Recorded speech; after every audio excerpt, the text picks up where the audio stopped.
Aloha and welcome to KTA Quick and Ono Recipes. I'm Chef Grant Sato, and today I'll be preparing for you easy Daifuku. Place the mochiko, sugar, and water in a bowl. Mix well until a smooth paste forms. Steam for 8 minutes or microwave for 3 to 4 minutes and stir well. Dust with potato starch and place the mochi on a potato starch lined pan and roll it into 5/16" thickness, then set aside to cool. Once cooled, punch out circles about 3 inches in diameter.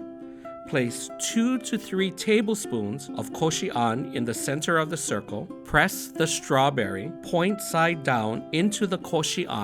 Pull up the sides of the mochi circle and pinch together, locking in the strawberry and in a rounded pyramid-shaped Daifuku. Place the pinch side down to ensure it stays together. Enjoy at room temperature or refrigerate for up to 3 days.